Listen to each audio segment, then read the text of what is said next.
į išmaniąją vaistų programėlę, kuri numerius pakeičia automatiškai. Tik svarbu atkreipti dėmesį į programėlės įvertinimą, pasitikrinti, ar ji saugi. Taip pat visuose mobiliojo ryšio salonuose konsultantai pasiruošę padėti ir patarti. Vaikų gyvybės per pandemiją išgelbėję Panevėžio ligoninės medikai gali lengviau atsikvėpti. Panevėžio apygardos teismas paskelbė, kad gydytojai apėjo biurokratinius formulumus ir skyrė vaistus sunkioms komplikacijoms gydyti, nors ir pažeidė įstatymų reikalavimus, tačiau saugojo daug didesnį turtą – 2 mažamečių vaikų gyvybės. Valstybinė ligonių kasa reikalavo iš Panevėžio ligoninės priteisti daugiau nei 5 000 eurų už vaikams skirtus vaistus. Tokie vaizdai, kai gydytojai specialiais kombinezonais ir kaukėmis kaskart rizikuodami savo gyvybėmis gelbėjo kitų, dažnam gal jau ir pasimiršo. Tačiau būtent 2022 metų vasarį patį COVID įkarštį Panevėžio ligoniniai teko prisiminti teisme.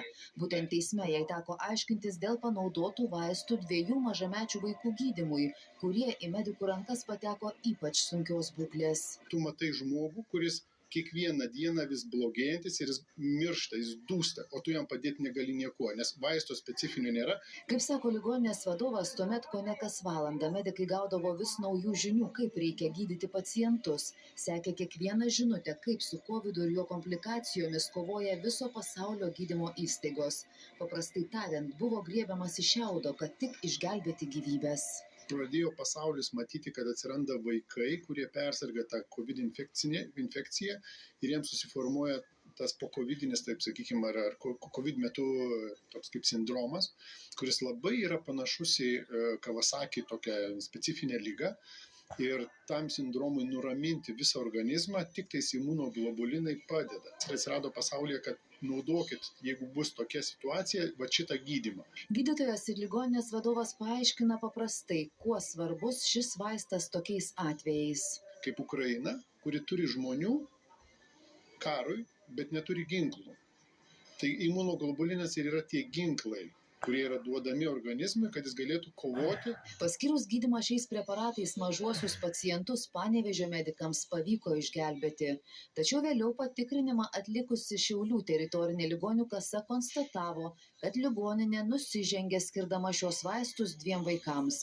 Esą COVID sukelti sveikatos pažeidimai nebuvo įtraukti į šio vaisto skirimo taisyklės.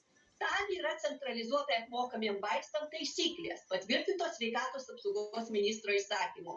Ir gydytojų nustatyta diagnozė neįeina į tą centralizuotai apmokamų vaistų sąrašą.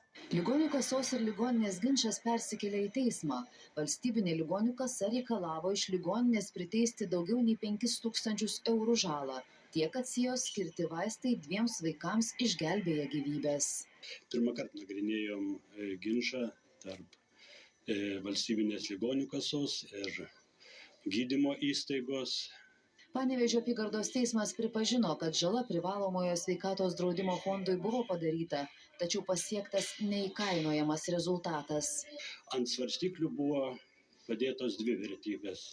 Ieškiniu prašoma priteisti sumą, kuri nei didelė, nei maža, 5400 eurų. Ant kitos lėkštutės yra 2 vaikų, mažų vaikų, 5-6 metų sveikata ir gyvybės. Juolab, kad šis centralizuotai apmokamų vaistų sąrašas buvo patvirtintas 2014 metais, kai COVID-19 liga nė neegzistavo. Tiesa, paaiškėjo, kad ir dabar pasikartojus panašiai situacijai, medikai atsidurtų tokioj pat kryžkelėj – nusižengti tvarkai ar gelbėti gyvybės. Aš pats irgi nustebęs, labai tikėjausi šių metų sausio mėnesį, kuomet keitė visą centralizuotų vaistų sąrašą, kad jis tokia indikacija atsiras, nes tai yra labai retos būklės. Tai jeigu neregistruotas vaistas tai lygai gydyti, tai jis negali būti įtrauktas į centralizuotai apmokamų vaistų sąrašą. Ar valstybinė ligonių kasa pasinaudos teisę ir Panevėžio apygardos teismo sprendimą skųs aukščiausiajam teismui, sako apsispręs artimiausiu metu.